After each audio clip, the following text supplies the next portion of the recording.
First ever factory outlet, Chandanagar, Mukunda Jewelers, opening soon. No making charges.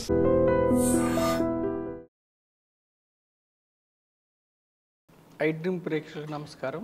ఇప్పుడు ఈరోజు మనం మన ఎపిసోడ్లో ఫైనాన్షియల్ మార్కెట్స్, క్యాపిటల్ మార్కెట్స్ లేదా స్టాక్ మార్కెట్స్ అసలు ఎందుకు, స్టాక్ మార్కెట్స్ ఎందుకు, స్టాక్ మార్కెట్స్ వల్ల డబ్బు వస్తుందా పోతుందా తెలుసుకుందాం. ఇప్పుడు చూడండి, ఇప్పుడు స్టాక్ మార్కెట్ అంటే ఏమిటంటే మనము ఏదైనా కంపెనీస్లో ఓనర్ అవ్వాలంటే ఏ కంపెనీలైనా భారతదేశంలో సుమారుగా ఒక 4-5 వేల కంపెనీస్ భారతదేశంలో ఫైనాన్షియల్ మార్కెట్స్లో అంటే సెబీ దగ్గర రిజిస్టర్ అయి ఉన్నాయి.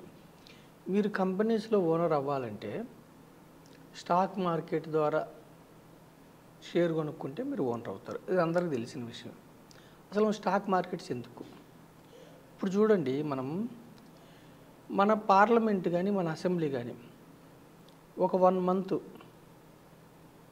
నడవకపోయినా మనకి పెద్దగా ఎఫెక్ట్ పడదు. మనకి కంపల్సరీగా కావాల్సింది ఏమిటి? ఫుడ్డు, వాటరు, తర్వాత డైలీ మనకు కన్జ్యూమ్ చేసే వస్తువులు. ఇప్పుడు చూడండి, ఏ వస్తువు మనం కొన్నా కానీ గవర్నమెంట్కి GST, goods and service tax, GST ద్వారా గవర్నమెంట్కి రెవెన్యూ వస్తుంది. అంటే ఇప్పుడు వస్తువులు తయారు చేసేది ఎవరు?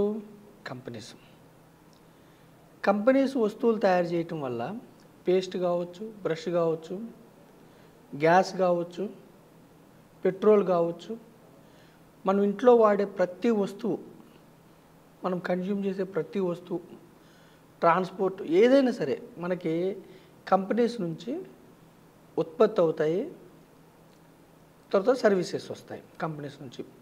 ఈ కంపెనీస్ ఈ ప్రోడక్ట్స్ ఉత్పత్తి చేయాలంటే ఫస్ట్ వాళ్ళు క్యాపిటల్ మార్కెట్స్ ద్వారా ధనం సమకూర్చుకున్నారు. అంటే షేర్ల అమ్మకం ద్వారా వాళ్ళు ధనం సమకూర్చుకున్నారు. అంటే షేర్లు అమ్మటం ఎలా? స్టాక్ ఎక్స్చేంజ్ల ద్వారా, స్టాక్ మార్కెట్ ద్వారా సెబీ దగ్గర పర్మిషన్ తీసుకోవటం వల్ల వాళ్ళు షేర్స్ అమ్మారు. వాళ్ళకి కంపెనీస్కి డబ్బు సమకూరింది, ఎక్స్పాండ్ చేశారు. ఒకప్పుడు 30-40 ఏళ్ళ క్రిందట మన దేశంలో బ్యాంక్స్ చాలా తక్కువ. అంటే మనం బ్యాంకులో ఉన్న డబ్బుని విత్డ్రా చేయాలన్నా, మనం బ్యాంకులో డబ్బులు వేయాలన్నా కానీ గంటలు నిలబడి, నేను చిన్నగా ఉన్నప్పుడు అయితే నేను అరౌండ్ నాకు 18-20 ఇయర్స్ ఉన్నప్పుడు నా అకౌంట్లో డబ్బులు నేను తీసుకోవాలన్నా కానీ ఒక గంట సేపు లైన్లో నుంచొని తీసుకోవాల్సి వచ్చేది. అలా ఉండేవి. అంటే బ్యాంక్స్ లిమిటెడ్గా ఉండేవి. మాకు అప్పుడు ఫోన్ సౌకర్యం కూడా లేదు. ఒకప్పుడు టెలివిజన్ కూడా సౌకర్యం లేదు. అంటే ఎప్పుడైతే మన దేశంలో 92 తర్వాత అంటే పివి నరసింహారావు గారు, మన్మోహన్ సింగ్ గారు ఆర్థిక విధానాలు సరళీకరణ చేసి స్టాక్ మార్కెట్లో ఎఫ్డిఐ పెట్టుబడులు, ఫారిన్ ఇన్స్టిట్యూషనల్ ఇన్వెస్టర్స్ పెట్టుబడులు స్టాక్ మార్కెట్లోకి రావటం వలన ఫారిన్ ఇన్స్టిట్యూషనల్ ఇన్వెస్టర్స్ ఎఫ్ఐఐలు, ఫారిన్ డైరెక్ట్ ఇన్వెస్ట్మెంట్స్ రావటం వల్ల కంపెనీస్ ఎక్స్పాండ్ చేయడానికి మూలధనం, క్యాపిటల్ ధనం వచ్చింది. దానివల్ల ఏమైంది? మన యొక్క దేశ స్వరూపమే మారిపోయింది. ఒకప్పుడు ఫోన్ అంటే కేవలం బిఎస్ఎన్ఎల్ మాత్రమే ఉండేది. అంటే మనకి ఇన్కమింగ్ రావడానికి కూడా ఛార్జెస్ పడేవి. ఇప్పుడు ఐడియా, ఎయిర్టెల్, జియో ఒకప్పుడు ఇన్కమింగ్ కాల్కే నిమిషానికి 10 రూపాయలు పడేవి. ఇప్పుడు అన్లిమిటెడ్, కొంత లిమిటెడ్ ఛార్జ్తో unlimited data, unlimited calls. Bankings ఇప్పుడు విపరీతమైన మార్పులు. అంటే ఏటీఎంల ద్వారా డబ్బు చేసుకోవటం కానీ, నెట్ బ్యాంకింగ్ కానీ, అంటే ఇవన్నీ కేవలం కంపెనీస్కి డబ్బులు రావటం వల్లనే ఎక్స్పాండ్ అయింది. అంటే ఎంప్లాయ్మెంట్ పెరిగింది. ప్రైవేట్ కంపెనీస్ రావటం వల్ల, ఇన్ని కంపెనీస్ రావటం వల్ల ఎంప్లాయ్మెంట్ పెరిగింది, ప్రజలకి జీవన సౌకర్యాలు మెరుగైనవి. సో స్టాక్ మార్కెట్ అనేది ఆర్థిక వ్యవస్థకి మిర్రర్. మన దేశ ఎకానమీకి స్టాక్ మార్కెట్ అనేది చాలా కీలకం. స్టాక్ మార్కెట్ నుంచి క్యాపిటల్ మార్కెట్స్కి డబ్బు రావటం వల్ల కంపెనీస్ ఎక్స్పాండ్ అయినాయి. కొన్ని కంపెనీస్ నష్టాలు వచ్చి బయటికి వెళ్ళిపోతాయి, కొన్ని కంపెనీస్ ఫ్లరిష్ అవుతాయి. అయితే స్టాక్ మార్కెట్స్ మనకి దేశంలో చూడండి, కోవిడ్ టైంలో కూడా మనకి బయటికి రాకుండా జనాలను నియంత్రించారు. కానీ స్టాక్ మార్కెట్స్ అనేవి అంటే సెలవుల్లో తప్ప స్టాక్ మార్కెట్లో స్టాక్స్ అమ్మటం, కొనటం ఎప్పుడు కంటిన్యూస్ ప్రాసెస్. ఒక దేశం బలంగా ఉందా బలహీనంగా ఉందా అని తెలియాలంటే స్టాక్ మార్కెట్ అనేది సూచిక. స్టాక్ మార్కెట్ అన్నా, క్యాపిటల్ మార్కెట్ అన్నా, ఫైనాన్షియల్ మార్కెట్ అన్నా ఒకటే. అయితే మనము అసలు స్టాక్ మార్కెట్ మనం ఎలా అర్థం చేసుకోవాలంటే, ఒక కంపెనీలో ఓనర్సు షేర్స్ ఇస్తారు, ప్రజలకి డబ్బులు సమీకరించుకుంటారు, దానికి సమానంగా షేర్స్ ఇస్తారు. ప్రతి ఒక్కరికి ఓటింగ్ రైట్స్ సమానంగా ఉంటాయి. లాభాలు వచ్చినప్పుడు ఒక షేర్కి 10 రూపాయల లాభం పంచాలంటే అందరికీ 10 రూపాయలే. అంటే ఈక్వల్ ఆపర్చునిటీ. అంటే డెమోక్రసీలో బిగ్గెస్ట్ డెమోక్రసీ ఏమిటంటే స్టాక్ మార్కెట్. సో మనం ఇక్కడ మనం స్టాక్ మార్కెట్ని ఏ విధంగా అర్థం చేసుకోవాలంటే, ఒక మంచి బ్లూ చిప్ కంపెనీస్లో ఒక పేద వ్యక్తి, ఒక మధ్యతరగతి వ్యక్తి, అతను డిస్క్రిమినేషన్ లేకుండా మేలా ఫీమేలా, అతని ఏరియా ఎక్కడి వ్యక్తి, దేశంలో ఎక్కడి వ్యక్తి అయినా సరే మనకు ఒక కంపెనీలో ఓనర్షిప్ తీసుకోవాలంటే, బ్యాంక్స్లో కానీ, హాస్పిటల్స్లో కానీ, ఫార్మా కంపెనీస్లో కానీ, పెద్ద పెద్ద కంపెనీస్, మీరు ఏదైనా కంపెనీస్లో మీరు ఓనర్షిప్ తీసుకోవాలంటే మీకు వివక్ష లేకుండా మీరు కంపెనీస్లో ఓనర్షిప్ తీసుకునే అవకాశం స్టాక్ మార్కెట్, స్టాక్ ఎక్స్చేంజ్ మనకు కల్పిస్తుంది, మన దేశం కల్పిస్తుంది. సో ప్రజలు ఇక్కడ అర్థం చేసుకోవాల్సింది ఏమిటంటే, మరి స్టాక్ మార్కెట్లో ఎందుకు ప్రజలు ఎక్కువ మంది రావట్లేదు? ఎందుకు రావట్లేదంటే, స్టాక్ మార్కెట్లో రిస్క్ ఉంటుంది. రిస్క్ అంటే డబ్బులు నష్టపోతారు. ఇప్పుడు ట్రేడింగ్లో మొత్తం డబ్బులు పోతాయి. చాలామంది ట్రేడింగ్ చేసుకొని ట్రేడింగ్ని అవాయిడ్ చేసేసేయండి. స్టాక్ మార్కెట్ అనలోనే ట్రేడింగ్ ఉంటుంది, ఇన్వెస్ట్మెంట్ ఉంటుంది. అసలు ట్రేడింగ్ అనే మాటని మీరు అవాయిడ్ చేయండి. ట్రేడింగ్ వల్ల ఏమైందంటే, వస్తే డబ్బులు బాగా వస్తాయి, లేదంటే డబ్బులు మొత్తం పోతాయి. ట్రేడింగ్లో సక్సెస్ రేట్ చాలా తక్కువ. 95% పీపుల్కి డబ్బులు పోతున్నాయి. కొంతమంది సూసైడ్లు చేసుకుంటున్నారు, కొంతమంది ఒక తరం అప్పుల్లోకి వెళ్ళిపోయి వెనకబడిపోతున్నారు. కాబట్టి నా ఎపిసోడ్ ద్వారా నేను ఏం తెలియజెప్తుంటే, మధ్యతరగతి ప్రజలకి మీరు అప్పుల్లోకి వెళ్ళకూడదు, ఇన్వెస్ట్ చేసుకుని సంపాదించుకోవాలన్నది నా ఉద్దేశం. అందుకని ట్రేడింగ్ని అవాయిడ్ చేయండి. ఇంట్రాడే కావచ్చు, ఫ్యూచర్ అండ్ ఆప్షన్స్. మీరు ట్రేడింగ్, ఇన్వెస్ట్మెంట్ డిఫరెన్స్ తెలుసుకోండి. ట్రేడింగ్ని అవాయిడ్ చేయండి, ఇన్వెస్ట్మెంట్ చేయండి. ఇన్వెస్ట్మెంట్ కూడా ఏం చేయమంటున్నాను, నేను ఏమంటున్నానంటే, ఒకే కంపెనీలో మీరు ఇన్వెస్ట్ చేస్తే, ఇప్పుడు 4-5 వేల కంపెనీస్ ఉన్నాయి. ఏ కంపెనీ బాగుంది, ఏ రంగం బాగుంది, ఏ కంపెనీకి లాభాలు వస్తున్నాయి తెలియాలంటే మీకు చాలా రీసెర్చ్ కావాలి, జ్ఞానం కావాలి. దానికి మనకి సామాన్య మానవులకి కష్టమైద్ది. స్టాక్ మార్కెట్లో కూడా ఎప్పుడు రిస్క్ ఉంటుంది. ఇప్పుడు చూడండి, మీరు గమనించండి, రిస్క్ ఎట్లా అంటే, మీ దగ్గర 10 లక్షలు ఉన్నాయి అనుకోండి, మనం ఏం చేస్తాము, ఎస్బీఐ బ్యాంక్లోనో, కోటక్ బ్యాంక్లోనో, హెచ్డిఎఫ్సి బ్యాంక్లోనో, టాప్ మోస్ట్ బ్యాంకుల్లో మనం డిపాజిట్ చేస్తాం. ఎందుకు? వడ్డీ వస్తుందని. ఇప్పుడు 10 లక్షలు చేసామనుకోండి, 1,00,000 చేస్తే సంవత్సరం తర్వాత 7,000 వస్తుంది, 7% వేసుకుంటే. అంటే 10 లక్షలు చేస్తే 70,000 వస్తుంది. ఏ బ్యాంకులో చేసినా వస్తుంది. ఇక్కడ డిపాజిటర్ అంటారు, రిస్కే ఉండదు. ఇక్కడ మీ అసలు తగ్గదు, వడ్డీ తగ్గదు, రాసి ఇచ్చిస్తారు. మరి మీరు ఎస్బీఐలో డిపాజిట్ చేశారనుకోండి, ఉదాహరణ కోసం నేను ఎస్బీఐ అని అంటున్నాను. ఎస్బీఐ మంచి బ్యాంక్ అని మీరు నమ్మారు, డిపాజిట్ చేశారు.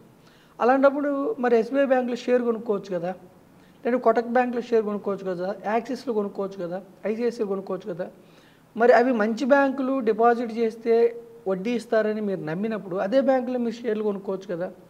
అయితే అదే బ్యాంకులో మీరు షేర్లు కొనుక్కుంటే మీకు ఏమవుద్దంటే, అయితే ఆ షేర్ పెరిగితే మీకు ఇక్కడ బ్యాంకుల్లోనేమో 7% వస్తే, ఇక్కడ షేర్లు పెరిగితే మీకు 8 రావచ్చు, 10% రావచ్చు, 20% కూడా రావచ్చు ఒక సంవత్సరంలో.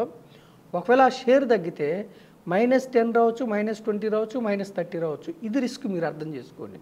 అంటే మీరు ఎస్బీఐ బ్యాంక్లో డిపాజిట్ చేసే బదులు ఎస్బీఐ బ్యాంక్ షేర్ కొనుక్కుంటే అయితే మీకు డిపాజిట్ రేట్ కంటే ఎక్కువ రావచ్చు, లేదా 10% మైనస్, 20% మైనస్, 30% మైనస్ కూడా రావచ్చు.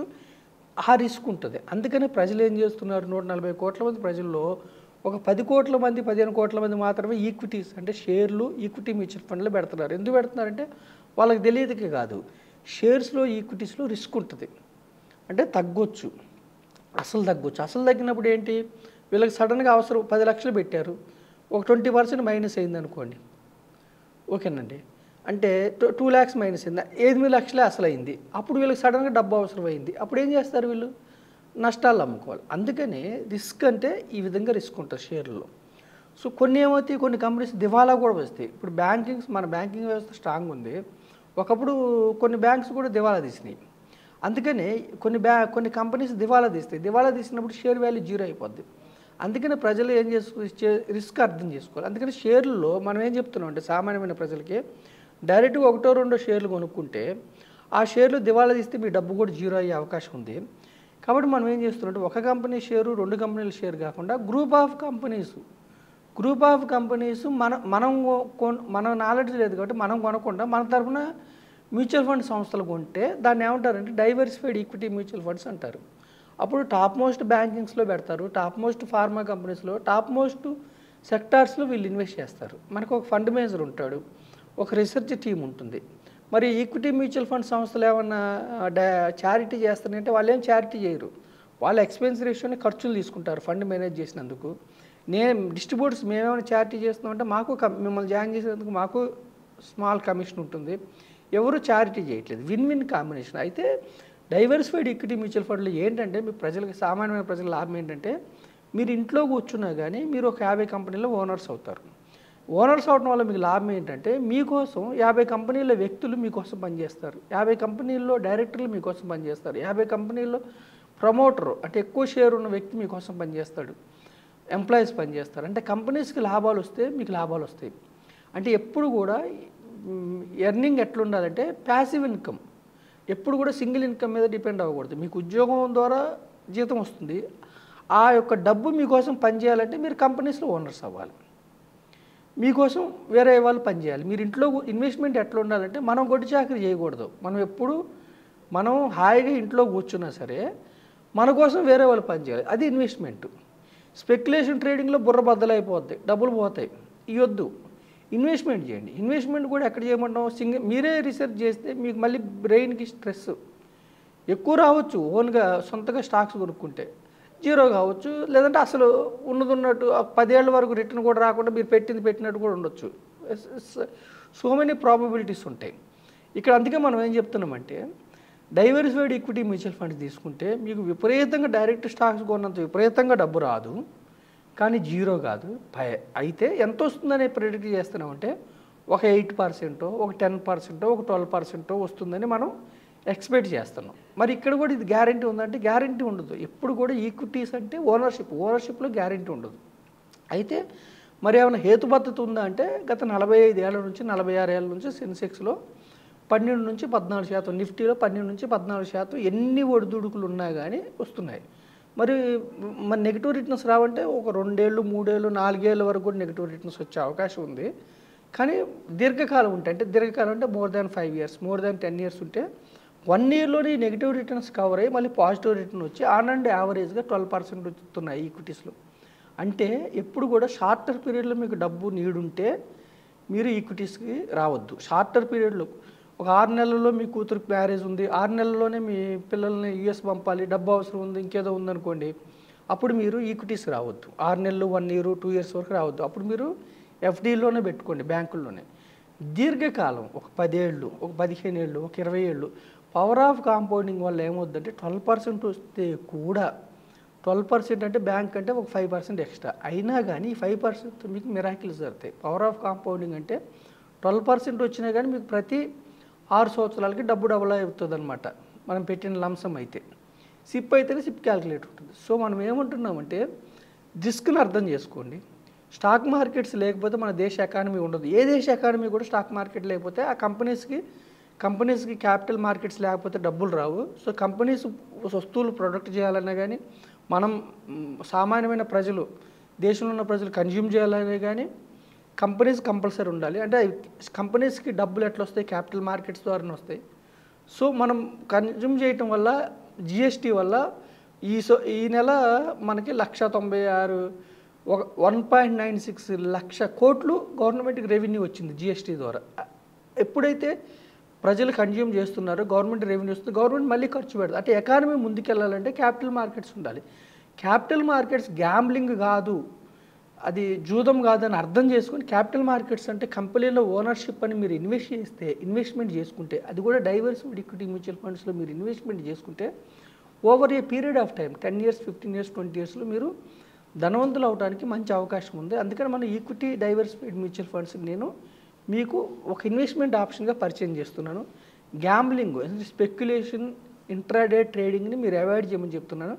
సంప్రదాయమైన బ్యాంక్ సేవింగ్స్ని కూడా అవాయిడ్ చేయండి. షార్టర్ పీరియడ్ అయితే మీరు బ్యాంక్ సేవింగ్స్, పోస్ట్ ఆఫీస్కి వెళ్ళొచ్చు. ఎండోమెంట్ పాలసీస్ అవాయిడ్ చేయండి. తీసుకుంటే టర్మ్ ప్లాను, హెల్త్ ఇన్సూరెన్స్ తీసుకోండి. So investment options, stock markets, capital markets ఎందుకు అవసరం అన్నది ఈ ఎపిసోడ్ ద్వారా మీరు అర్థం చేసుకుంటున్నారని నేను నమ్ముతున్నాను. Thank you.